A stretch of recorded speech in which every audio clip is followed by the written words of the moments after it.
If you can't talk about yourself or sell yourself in a positive way, you're not going to get anywhere good in a hurry. You see, we have all been told by society that talking about yourself, it's bad and it's arrogant. But if you aren't able to showcase to other people all the good things about you, how are they supposed to know about everything you have to offer and how amazing you are? And whether you're trying to ace that interview, network for your business, make new friends, or even to get a date, the ability to speak about yourself and your accomplishments without coming across a little pretentious, it's invaluable.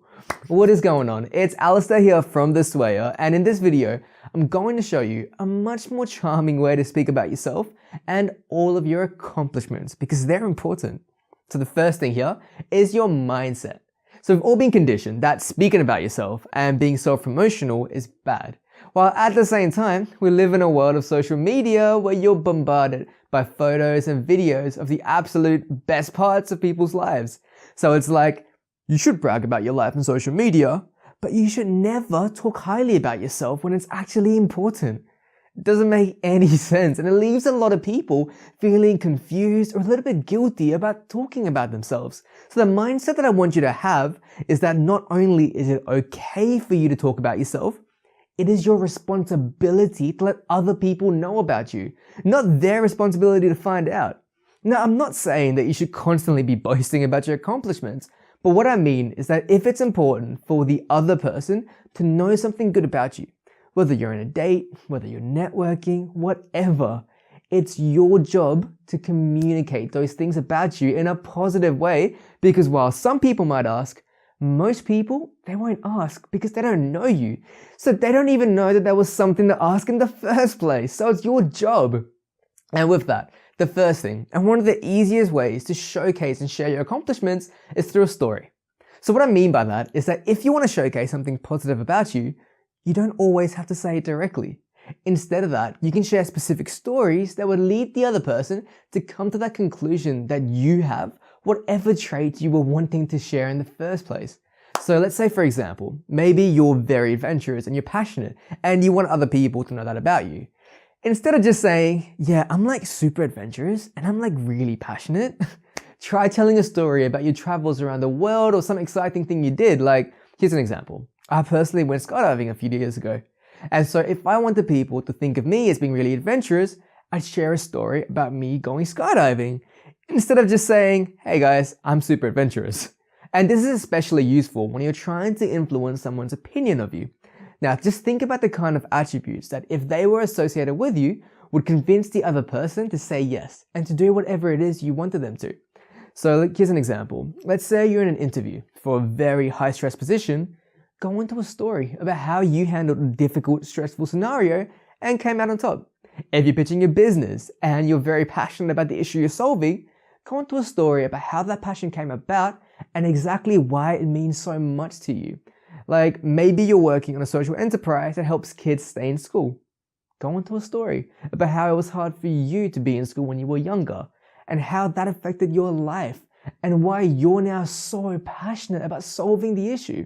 And this communicates a strong sense of passion and determination to solve the problem, which also shows them that when the going gets tough, you're not just going to give up and that you will persevere to solve the problem because you're just so passionate about it. And so by using stories to share your positive traits, you're allowing the other person to come to their own conclusions about you. Instead of you simply telling someone, I'm passionate, I'm trustworthy, I'm successful, I'm hardworking, or whatever it might be, when you let people come to their own conclusions about you, they're going to believe that opinion so much more. So going back to before, that example of a job interview, and it's for a really high stress role, yeah? So if they turn to you and they say, all right, well look, the fact is that this is going to be a really high stress environment. Do you think you can handle that? What most people would say, they'd be like, yeah, definitely. I work great under pressure. I'm hardworking and I'm very driven. And they just leave it there. On the other hand, you can have a much more powerful impact on them by showcasing that in a story. So when they ask if you can handle the pressure, you say something like, I definitely can. I work great under pressure. And that actually reminds me of this one time. And you go into a story that shows how well you handle pressure. Instead of just stating that you can handle the stress, You're allowing the other person to come to that conclusion instead, which makes it so much more effective. And then number 2, show some vulnerability. Like, people have this misconception that when you speak about yourself, you have to make yourself sound perfect. And now don't get me wrong, yeah? I want you to be confident in sharing your accomplishments. And I want you to be damn proud of them because you've earned them. But that doesn't mean that you can't share the difficulties that you faced or the problems that you dealt with on your journey to get there. In fact, it actually works in your favor because when you show just a little bit of vulnerability, you make it so much easier for people to actually relate to you because that's how we connect as people. People don't just want to hear about everything you've accomplished. They want to hear about the journey, about the struggles you went through to get there. And because at the end of the day, that vulnerability, it's one of the most powerful ways that we connect as people. And when you drop your guard and when you make people feel like they can actually connect with you, because you're giving them a chance to see past that polished persona that we all put forward and being real. So if you're talking about how awesome your new job is, drop a line in about how nervous you were at the interview or how pumped you were that you managed to actually get through it. Or if you're talking about how great business is going, drop a line about how much hard work you had to put in to get to that point and how nice it actually feels that all your hard work is paying off.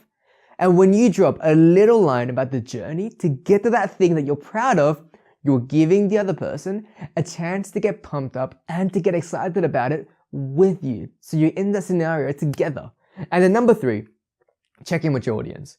What some people unfortunately do when they talk about themselves is that they go on and never bother to see if the person they're speaking to is actually interested or at least on the same page as them. And like a really easy way to stay on top of this is to share the commonalities and the things within their story that other people can relate on. Like if you're a lawyer, throwing in a ton of legal terminology when speaking to someone who has no idea what any of those words mean is just going to make the other person think that you're boring and that you just care about yourself. And they're going to tune out. That's it. So what you want to do is share things about yourself in a way that the person you're speaking to can actually understand. And have a look at their body language. Like, are they holding eye contact and listening to every word? Or are they constantly looking around? Are they tapping their feet? And does it seem like they can't wait for the first chance to run away? If it looks like that person isn't that interested, that's okay. It happens. But it's much better to stop talking about yourself a little sooner than to continue on and on until you feel like you've said your part when the people you're speaking to don't seem to be all that interested. And an easy way to get past this, if that happens, is to flip it back onto them with a question. So if you're talking about how great your new job is and they don't seem too interested, just flip the attention back to them with something like, well, hey, enough about me. What about you? How do you handle interviews? Something simple like that. It's just a really easy way to re-engage them and to just continue your conversation so it doesn't die down. So there you have it. A couple of quick ways to make it easier to talk about yourself. And remember, the big thing here is that not only is it okay to talk about yourself, it's your responsibility to share things about you want the other person to know. It is not their responsibility to ask you about them. So with that, thank you for watching. And if you like this video, join the team. Hit that subscribe button and share this video out because we're going to be helping you take advantage of proven psychological principles to achieve your goals and to ace every interaction you have with people. So welcome to the team and thank you for watching, and I cannot wait to see you in the next one.